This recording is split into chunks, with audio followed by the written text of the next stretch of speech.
सभापती महोदय, माननीय बच्चू कडूंनी दोन मुद्दे उपस्थित केलेले आहेत की शिकवणीची गरज काय. वस्तुस्थिती आहे, मला वाटतं की जर शाळा कॉलेजेसमध्ये जर एक गुणवत्तापूर्ण शिक्षण मिळालं तर कोणीही पालकांना हौस नाही की आपल्या पाल्यांना काही शिकवण्यांमध्ये पाठवलं पाहिजे. आणि म्हणून कडू साहेब, आम्ही दुसऱ्याची रेष कमी तर कायद्याच्या चौकटीत आपल्याला कशी करता येईल ते तर आम्ही पाहतोच आहोत, परंतु समांतर आपली रेष कशी उंच होईल, आपली क्वालिटी कशी वाढेल, याही दृष्टिकोनातून विविध कार्यक्रमांचं आयोजन त्या ठिकाणी करण्यात आलेलं आहे. आणि येणाऱ्या वर्षभरामध्ये तुम्हाला त्याची अंमलबजावणी संपूर्ण महाराष्ट्राच्या कानाकोपऱ्यामध्ये झालेली त्या ठिकाणी दिसेल. दुसरा जो आपला मुद्दा होता क्वालिटी शिक्षक, मला आपल्या माध्यमातून हे पण सभागृहाला सांगायचं आहे की आताच्या घडीला जी काही शिक्षक भरती आपली पवित्र पोर्टलद्वारे होते आहे, ती शिक्षक भरती होत असताना मग TET ही प्राथमिक क्वालिफाय परीक्षा आहे.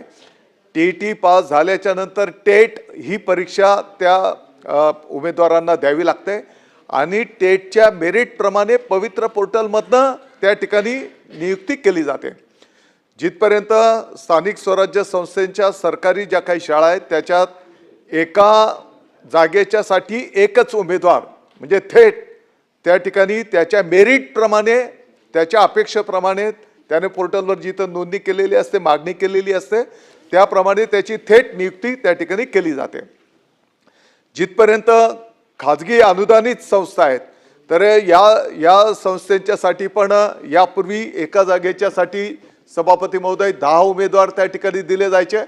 आत्ताच्या घडीला एका जागेच्यासाठी फक्त 3 उमेदवार आणि ते 3ही उमेदवार त्या ठिकाणी पण मेरिटमध्ये त्या ठिकाणी दिले जाणार आहेत.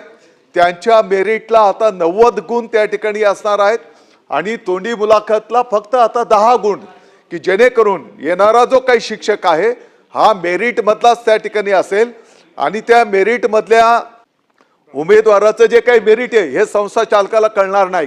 त्याने फक्त तोंडी 10 जे काही गुण आहेत आणि मुलाखतीमध्ये पण कोणत्या बिंदूला किती गुण द्यायचे, जसं आपण अंगणवाडी मदतनीसचा जो काही चार्ट असतो त्या चार्टचं प्रतिरूप घेऊन आम्ही याचं अतिशय पारदर्शक पद्धतीने, की जेणेकरून गरीबातल्या गरीब परंतु ज्याच्याकडे मेरिट आहे अशा शिक्षकांना त्या ठिकाणी प्रवेश मिळायला पाहिजे, त्यांना तिथं नोकरी मिळाली पाहिजे. आणि ती नोकरी जर संबंधित संस्था चालक देत नसेल तर शासन त्याची थेट नियुक्ती आता त्या शाळेमध्ये त्या मेरिटप्रमाणे करेल आणि जे संस्था चालक त्याला नियुक्त करून घेणार नाहीत तर त्यांच्यावर कारवाई सुद्धा त्या ठिकाणी केली जाईल. हे पण त्या ठिकाणी करण्यात आलेलं आहे. आणि परवाच शासन निर्णयाच्या माध्यमातून आम्ही म्हणजे पवित्र पोर्टलच्या या सगळ्या गोष्टींची त्या ठिकाणी प्रभावी अंमलबजावणी झाली पाहिजे याची पण कार्यवाही करायला घेतली आहे.